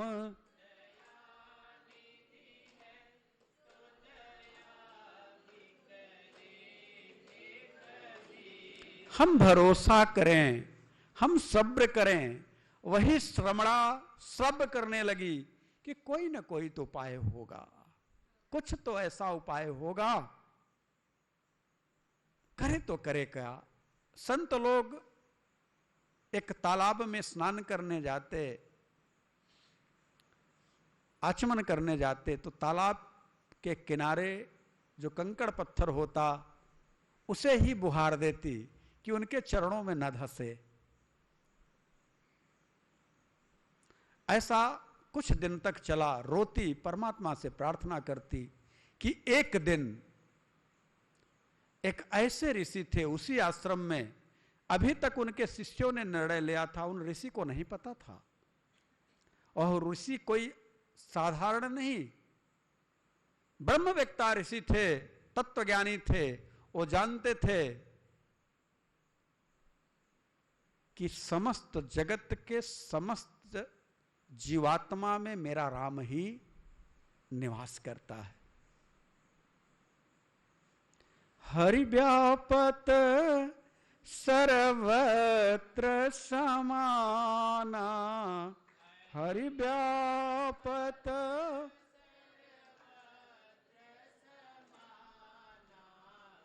प्रेम ते प्रगट होई मैं जाना, प्रेम ते प्रकट होई मैं जान। परमात्मा को क्या चाहिए? प्रेम चाहिए। और सबरी के पास न मंत्रम नो यंत्रम तद पिचन जाने श्रुति महो। न सबरी मंत्र जानती, न तंत्र जानती, न यंत्र जानती, सेवा जानती, हृदय से सेवा करना चाहती। एक दिन वह संत वृद्ध थे, स्नान करने हेतु निकले। सबरी ने हिम्मत जुटाई कि ये युवा संतों से अलग दिख रहे हैं, दूर से ही इनको प्रणाम करती हूं, हो सकता है कृपा मिल जाए। साष्टांग दंडवत किया संत के, दूर से ही चरणों में। मतंग थे ऋषि वह, उठ बिटिया, कहां से आई तू? यहां अकेले क्या कर रही है? सबरी ने कहा, प्रभु मैं यहां पूरे साल भर से हूं, आप सबके आश्रमों की सेवा करती रही, वो भी मुझसे छिन गई है। मेरा प्राण सेवा ही है, मेरा जीवन सेवा है। और यदि सेवा छिन जाए तो फिर इस शरीर में प्राण रहने का कोई मतलब नहीं है। हे गुरुदेव, आप तो सबके हृदय की बात जानते हैं, आप मेरे भी हृदय की बात सुनिए। आप ही कोई उपाय बताइए कि मैं नीच होना, नीच घर में पैदा होना, इसमें मेरा क्या अपराध है? मतंग ने कहा, बेटी आज से तू मेरी बेटी है और तू मेरे आश्रम में चलेगी, मैं तुझे अपनी बिटिया बना करके ले चलूंगा।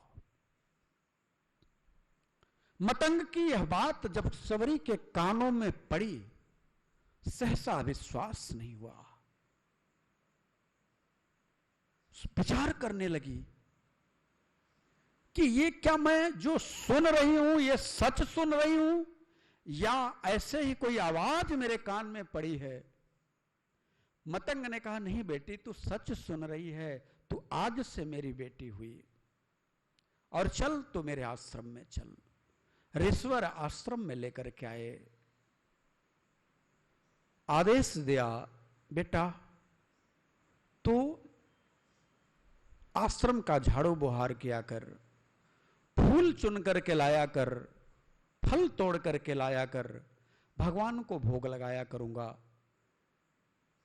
संत की कृपा जिसके ऊपर हो जाए उसे भगवंत मिलने से रोक नहीं पाते अपने आप को, जिसके ऊपर संत की कृपा हो जाए। लेकिन संत की भी कृपा तभी होगी जब आपका मन, आपका वचन, आपका कर्म तीनों एक हो जाए, चालाकी छूट जाए, समर्पण हो जाए, तो संत कृपा करते ही हैं, उनकी मजबूरी बन जाती है। आपके अंदर वह पात्रता होनी चाहिए। आज सबरी के जीवन का वह दिव्य समय आ गया जिसके लिए वह इतने दिनों से प्रतीक्षा कर रही थी। सबरी ने अपने गुरु की सेवा करनी शुरू की। समय बीता, वृद्ध थे। कहा, बेटी सेवा ही तुम्हारा जीवन का मूल आधार होना चाहिए। सबरी ने प्रश्न किया, पिताजी बहुत सारे संत तो पता नहीं कौन कौन से मंत्र बोला करते हैं, ये तो मुझे आता नहीं, मैं पढ़ी लिखी नहीं हूं, तो क्या मुझे भगवान नहीं मिलेंगे?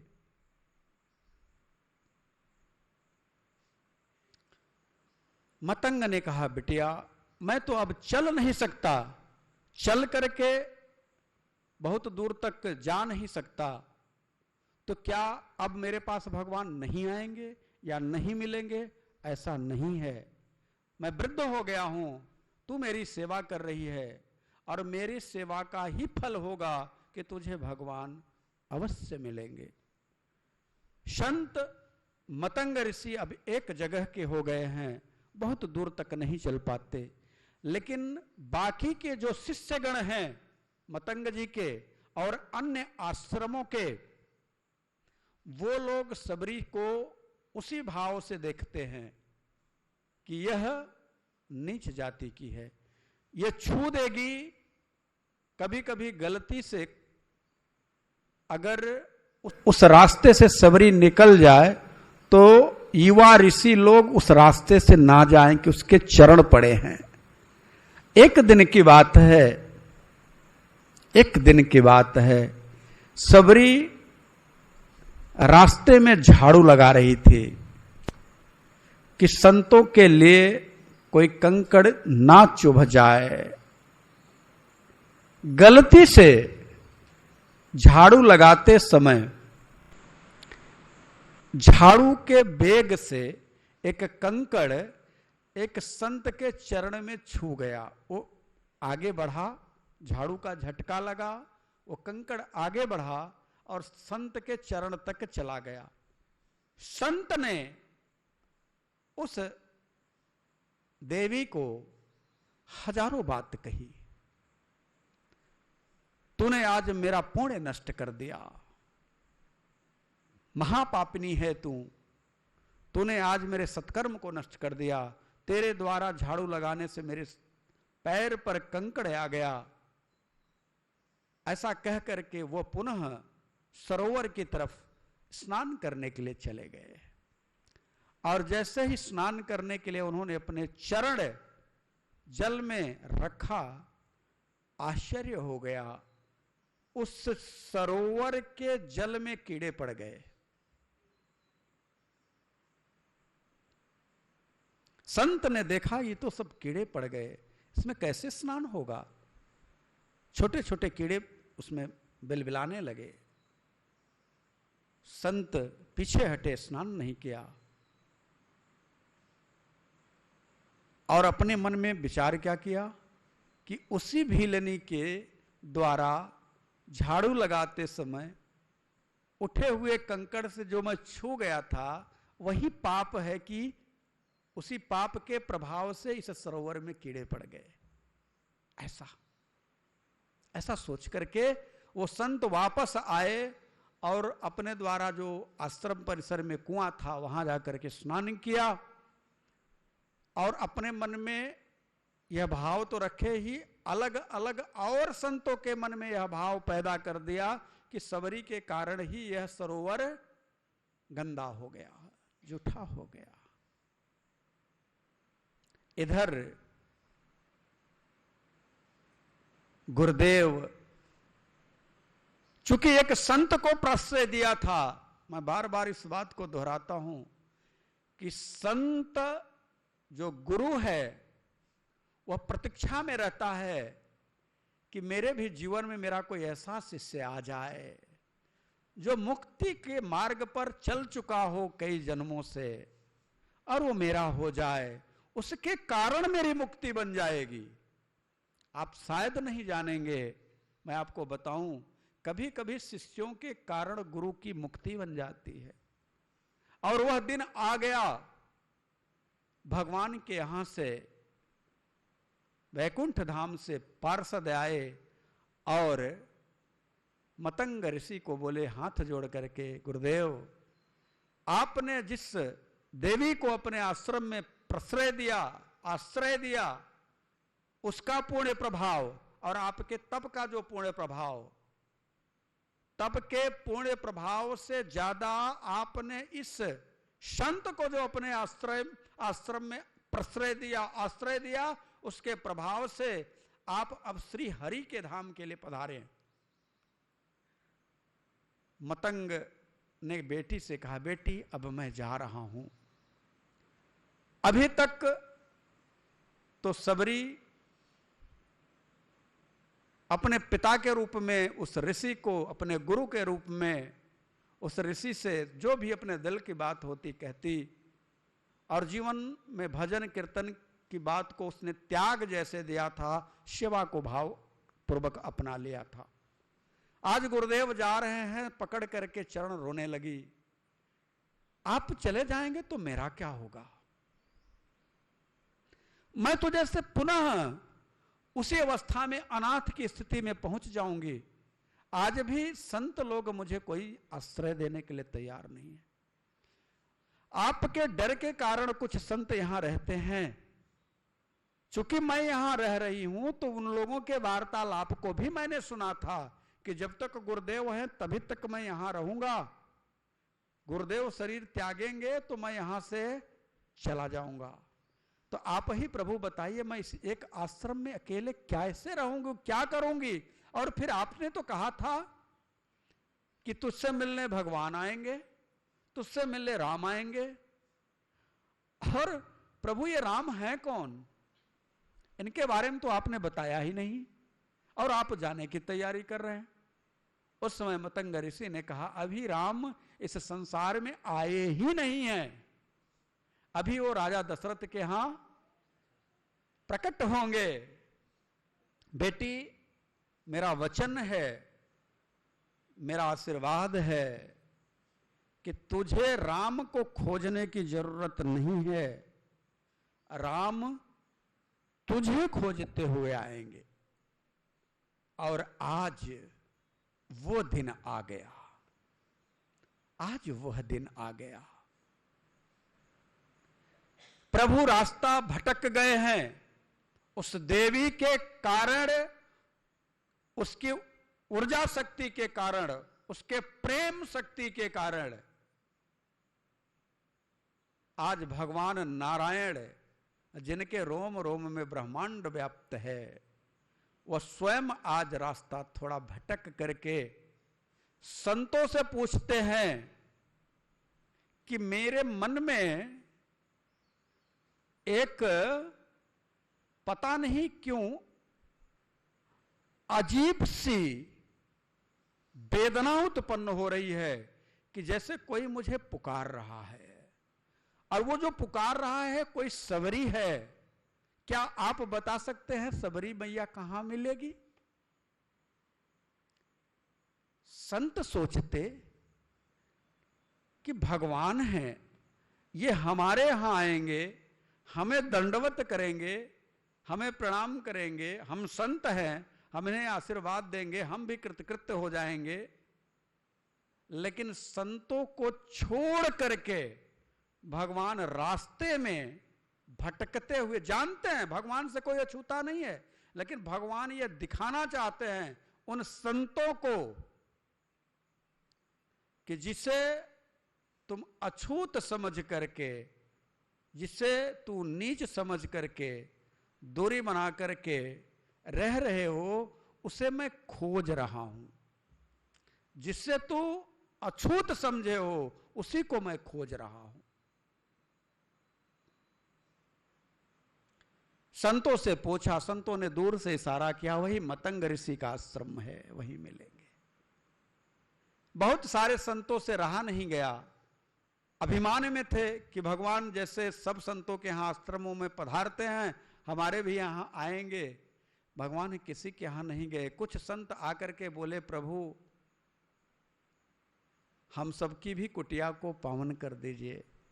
भगवान ने कहा, संतों पहले जो मेरे मन के अंतराल में बेचैनी पैदा कर दिया है जिसने, हम उसका दर्शन करने जाना चाहते हैं, हम उससे मिलने जाना चाहते हैं।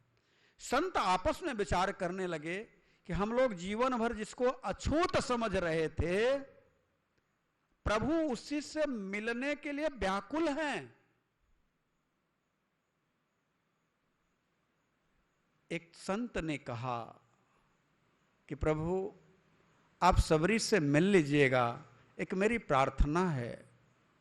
क्या प्रार्थना है? बोले यहीं पास में सरोवर है, इसका जल दूषित हो गया है, उसमें कीड़े पड़ गए हैं, प्रभु आप उसमें चरण रख देते तो वह जल पुनः अपनी अवस्था में आ जाता, सरोवर पुनः अपनी अवस्था में हो जाता, दिव्य हो जाता। भगवान ने कहा नहीं, मेरे चरण रखने से वह नहीं होगा। संत ने कहा, अरे प्रभु, आपने तो पत्थर पर अपने चरण रख दिए, छुअत शिला भई नारी सुहाई, और आप कह रहे हैं कि मेरे चरण रखने से नहीं होगा। भगवान ने कहा, सत्य बोल रहा हूं, यह मेरे चरण रखने से नहीं होगा। यह तो जिसका अपराध तुमसे बना है वही जाकर के जब उस सरोवर में चरण रखेगी तभी यह पवित्र हो पाएगा। और इतना कह करके भगवान आगे बढ़ गए। आगे बढ़ते हैं। अब यहां एक बात और आप सबको जोड़ दूं कि जो प्रेमा भक्ति होती है ना, उसमें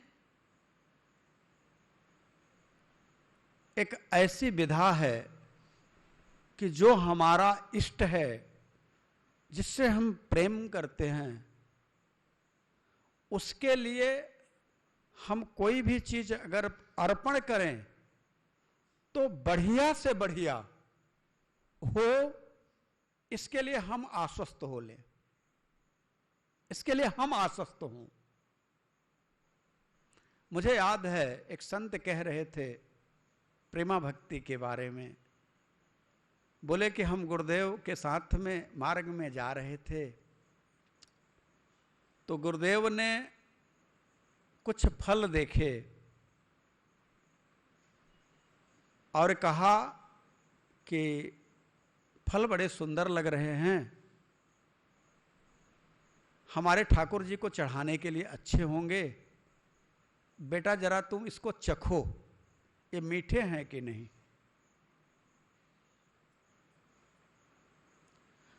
तो जो शिष्य थे उन्होंने कहा कि प्रभु अगर हम चख ही लेंगे तो ये झूठा हो जाएगा, तो फिर हम उसको कैसे प्रभु को अर्पित करेंगे।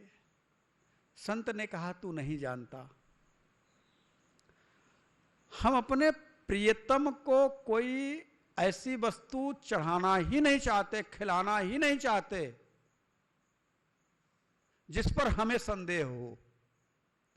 इसलिए तुम उससे लो और उसको चखो, यदि मीठा होगा तो मैं उससे खरीदूंगा और ले जाकर के अपने प्रभु को अर्पित करूंगा। ये है प्रेमा भक्ति।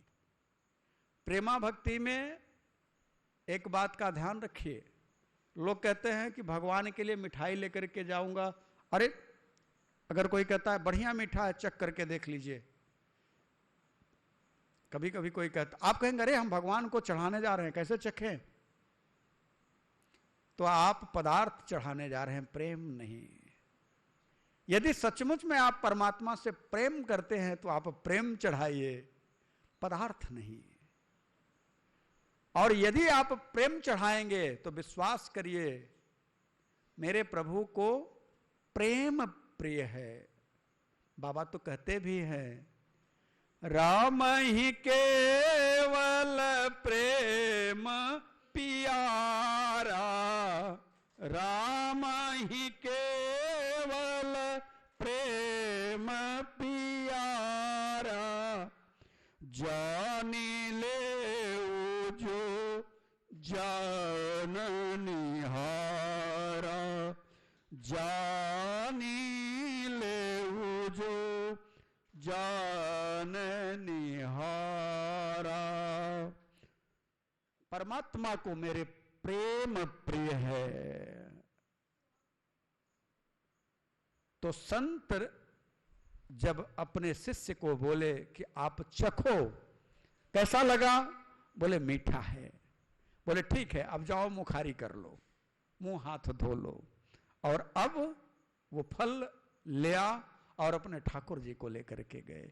आज सबरी भी वही करती है, प्रभु को अपने फल रोज चढ़ाती है भोग लगाने के लिए, लेकिन कैसे चढ़ाती है, चख करके। ये प्रेमा भक्ति है।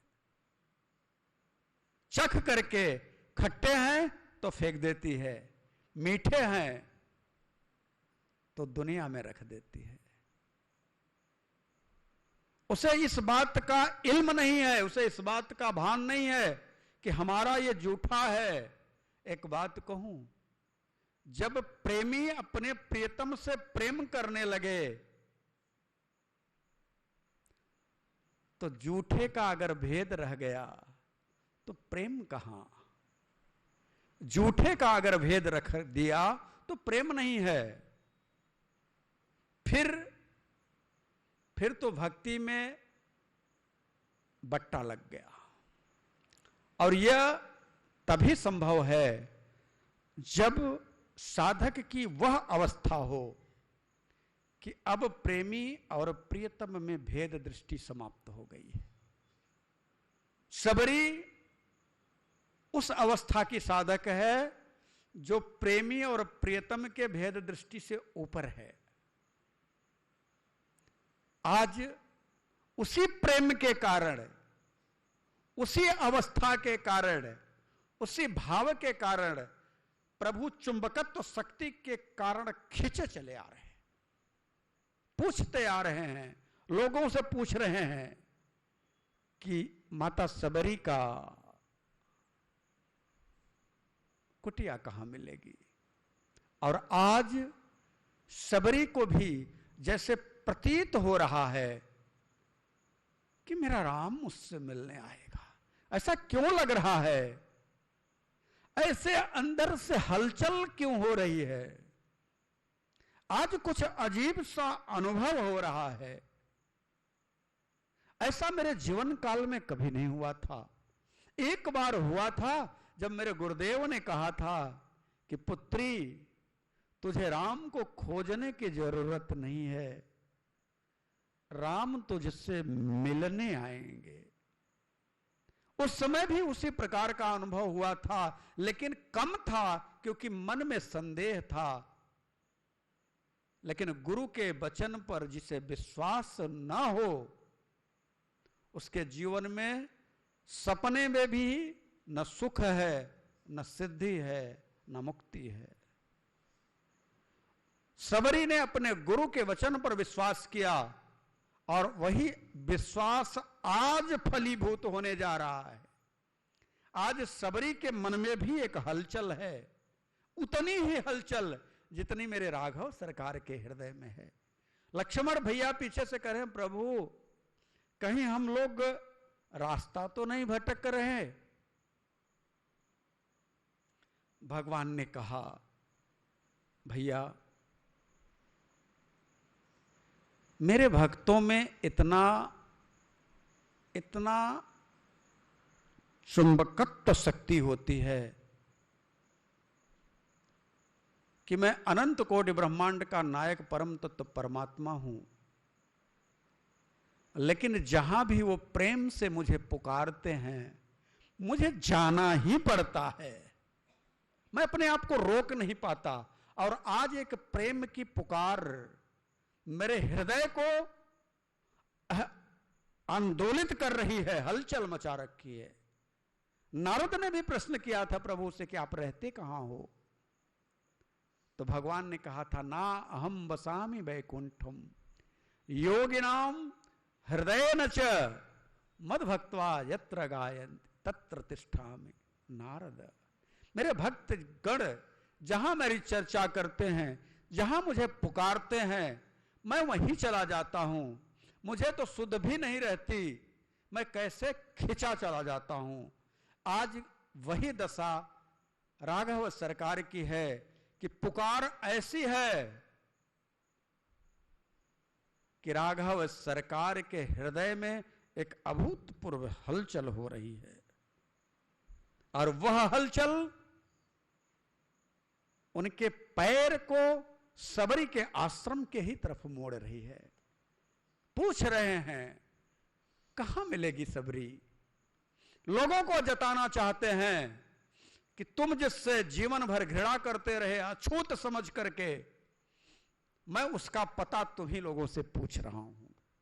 और सुनो, तुम लोगों के मन में अहंकार है कि मैं भजन के प्रभाव से भगवान को प्राप्त कर लूंगा, तो ज्ञाना अभिमानियों,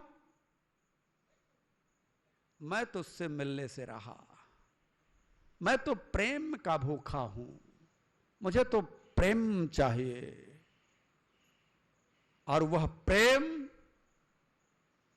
किसी तरह से दूषित ना हो, यानी बुद्धि का दोष, मन का दोष उस पर अधिकार ना जमाए। वह निर्दोष प्रेम जिसके अंदर उमड़ेगा, उसके पास मैं रास्ता भटक करके जाऊंगा ही जाऊंगा, इसमें संदेह नहीं है।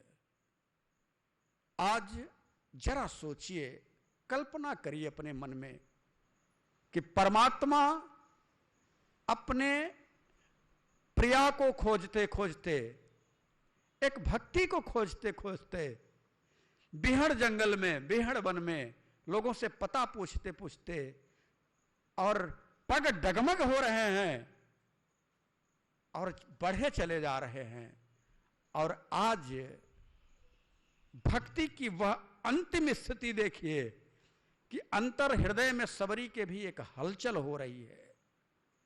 एक ऐसी प्रतीति हो रही है कि जैसे लगता है कि आज उसके जीवन की हजारों साल की जो तपस्या है आज शायद पूर्ण होने वाली है। आज मैं आप सबसे भी कहता हूं, वही विरह, वही प्रेम, वही सबरी का भाव आप अपने अंदर भी ले आओ। प्रतीक्षा करो अपने अंदर के आंगन को बुहार करके, अपने हृदय में से काम, क्रोध, लोभ, मोह, मद, मत्सर के कांटे कबाड़ को निकाल करके बाहर कर दो।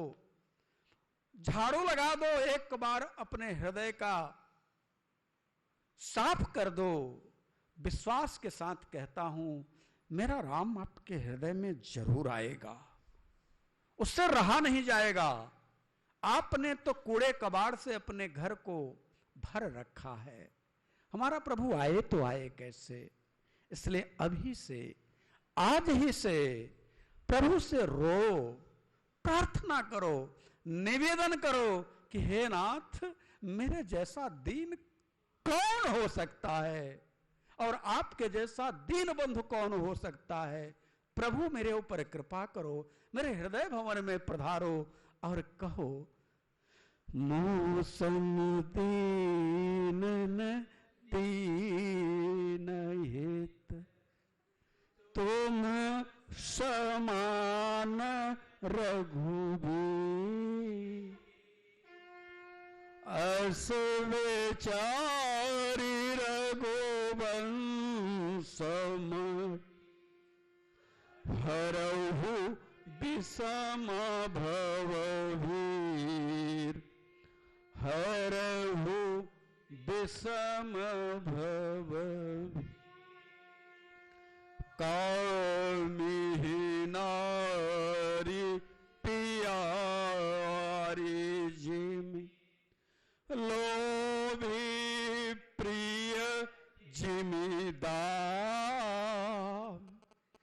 ते मेरा रघुनाथ निरंतर,